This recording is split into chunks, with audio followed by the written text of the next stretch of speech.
जीवन का दर्पण। एक दिन जब ऑफिस के सभी कर्मचारी ऑफिस पहुंचे तो उन्हें दरवाजे पर एक पर्ची चिपकी हुई मिली। उस पर लिखा था, कल उस इंसान की मौत हो गई जो कंपनी में आपकी प्रगति में बाधक था। उसे श्रद्धांजलि देने के लिए सेमिनार हॉल में एक सभा आयोजित की गई है। ठीक 11 बजे श्रद्धांजलि सभा में सबका उपस्थित होना अपेक्षित है। अपने एक सहकर्मी की मौत की खबर पढ़कर पहले तो सभी दुखी हुए, लेकिन कुछ देर बाद उन सब में ये जिज्ञासा उत्पन्न होने लगी कि आखिर वह कौन था जो उनकी और कंपनी की प्रगति में बाधक था। 11 बजे सेमिनार हॉल में कर्मचारियों का आना प्रारंभ हो गया।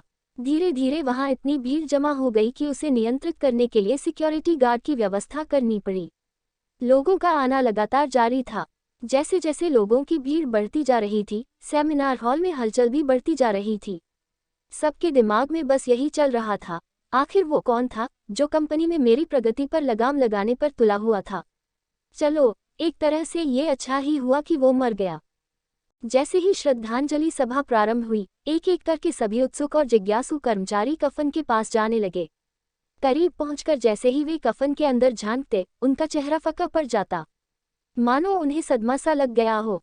उस कफन के अंदर एक दर्पण रखा हुआ था। जो भी उसमें झांक कर देखता, उसे उसमें अपना ही अक्स नजर आता। उस दर्पण पर एक पर्ची भी चिपकी हुई थी, जिस पर कुछ ऐसा लिखा था जो सबकी आत्मा को झकझोर रहा था। केवल एक ही इंसान आपकी प्रगति में बाधक है और वो आप खुद है। आप ही वो इंसान है जो अपने जीवन में क्रांति उत्पन्न कर सकते हैं। आप ही वो इंसान है जो अपनी खुशी, अपनी समझ और अपनी सफलता को प्रभावित कर सकते हैं। आप ही वो इंसान है जो अपनी खुद की मदद कर सकते हैं। आपका जीवन नहीं बदलता जब आपका बॉस बदल जाता है। आपका जीवन नहीं बदलता जब आपके दोस्त बदल जाते हैं। आपका जीवन नहीं बदलता जब आपके पार्टनर या साथी बदल जाते हैं। आपका जीवन तब बदलता है जब आप खुद बदल जाते हैं। जब आप अपने खुद के विश्वास की सीमा को लांघ कर उसके पार जाते हैं, जब आप ये समझ जाते हैं कि आप और सिर्फ आप अपने जीवन के लिए जिम्मेदार हैं, तब आपका जीवन बदल जाता है। सबसे महत्वपूर्ण रिश्ता जो आपका किसी के साथ है, वो आपका खुद से है।